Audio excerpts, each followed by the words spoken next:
¿Qué temas debe estudiar un proclamador? ¿De qué se trata entonces esta preparación del proclamador? Entonces, cuando estemos en el curso, esto es lo que vamos a hacer, ¿cierto? Entonces, el proclamador de la palabra de Dios, ante todo su preparación es espiritual, se deja guiar por el Espíritu Santo. También requiere preparación técnica y para ello deberá tener en cuenta. Bueno, entonces la preparación espiritual, ya lo otro sería como el tema, ya hoy les he dicho y creo que nos ha quedado bastante claro, ya después les enseñaré cómo se hace esa preparación espiritual. Pero lo importante es que un ministro proclamador de la palabra siempre se siente guiado y se deja guiar por la acción del Espíritu Santo.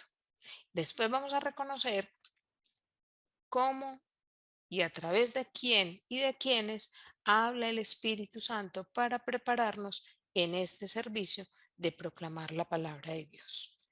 Otra cosa en la que nos tendremos que formar es en la instrucción bíblica. No se trata de que seamos biblistas, no, para nada. Un proclamador no es un biblista, pero sí debe tener un acercamiento a la palabra de Dios, reconocer los libros y más que reconocer los libros, reconocer los géneros literarios, ¿cierto? Entonces, para que así no lea una carta como si fuera una narración como si fuera una profecía como si fuera un anuncio apocalíptico, ¿cierto? Entonces, para eso necesita la instrucción bíblica el proclamador de la palabra, para poder enriquecer, y aunque ya les he dicho en otras oportunidades que la Biblia, el género literario que prima es la poesía y que por eso hablamos de versículos, ¿sí? Son pequeños versos. Prima el género poético, pero hay algunas diferencias que el proclamador debe reconocerlas para que no se pierda la riqueza de la palabra de Dios en su proclamador. Y vuelvo y les digo, no es que se empobrezca la palabra de Dios es estable porque Dios es estable. Lo que se pierde es el anuncio se empobrece cuando el proclamador no tiene una instrucción bíblica que haga de esa proclamación un ejercicio que lleve al otro a la salvación y a la comunión plena. La instrucción litúrgica, ¿cierto? El proclamador debe conocer mínimo, lo que es la misa o lo que llamamos la Eucaristía, lo que es la misa, sus partes, saber en qué intervenir. No se queden esperando que les hagan la seña de cuándo salen, ¿cierto? Hay gente que, sobre todo los lectores, no, un proclamador no, pero un lector siempre le dice a uno, ay, dígame en qué momento salga, ay, cuando usted me diga así, dígame, yo voy detrás de usted, yo hago lo que usted haga, ¿cierto? Entonces, es por eso, porque no tienen la instrucción litúrgica y viven el rito de manera mecánica. Entonces casi que se aprenden las partes de memoria y entonces dicen, no, yo ya sé que cuando el padre diga oremos y cuando diga amén, ay, es que me paro, ¿cierto? Pero lo hacen de manera mecánica, no porque sepan realmente qué significa el desplazarse hacia el ambón en ese momento. Entonces, toda esa instrucción litúrgica la debe dominar y conocer un proclamador de la palabra. La preparación técnica. Esto incluye también varios aspectos. Lo primero, aprender a manejar el cuerpo, ¿cierto? Aprender a la postura del cuerpo, la respiración, aprender a mirar a la asamblea sin desconcentrarse y sin llenarse de temor.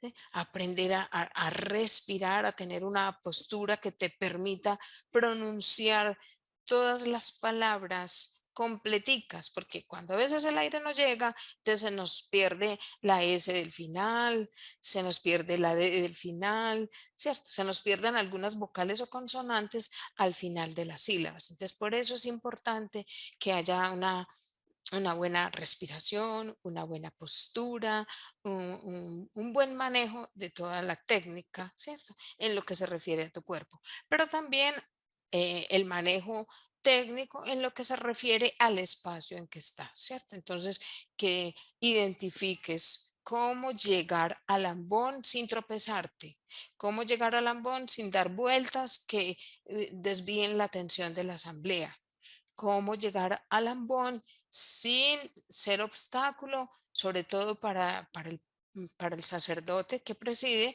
Hay veces que hay proclamadores que no saben cómo entrar o por dónde entrar y casi que pareciera que se chocan con el sacerdote que preside o que se chocan con otros servidores de la palabra. ¿M? Y a veces entonces llegan a hacer la reverencia y están juntos casi que hombro a hombro, otras veces están lejísimos, el uno parece haciéndole el saludo al altar y el otro a la sede y el otro al ambón, ¿cierto? Entonces es tener claro toda esa instrucción litúrgica, manejar el espacio, entenderlo.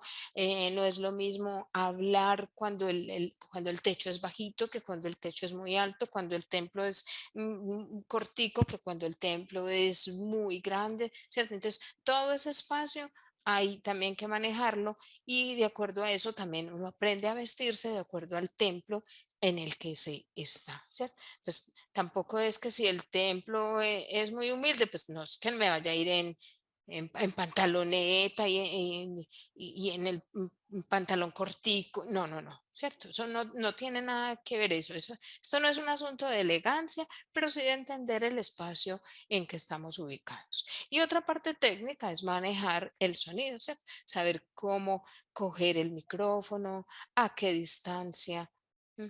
O sea, todos esos elementos técnicos hay que aprender a manejarlos para que el ministro se sienta seguro y domine esa función que va a prestar para la asamblea litúrgica. Y lo otro es que el proclamador debe asumir su formación como un proceso continuo. No es que yo fui al curso de proclamadores, ya me consagraron, no, yo ya. No, no, no. El proclamador necesita un ejercicio continuo de formación. Estos van a ser los temas del curso, lo vamos a desarrollar en 6 encuentros. Ustedes ya saben que a mí me encanta que hayan espacios de retroalimentación, de que podamos preguntar, conversar.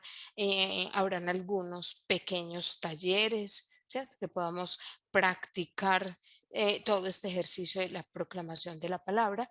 Entonces, estos 5 temas fundamentales los trabajaremos en 6 encuentros y bueno, ya miraremos si hace falta más tiempo de práctica o alguna cosa, pero creo que será suficiente porque además ustedes ya saben que podrán alimentarse desde el servicio de formación que ofrece cada una de sus diócesis y arquidiócesis.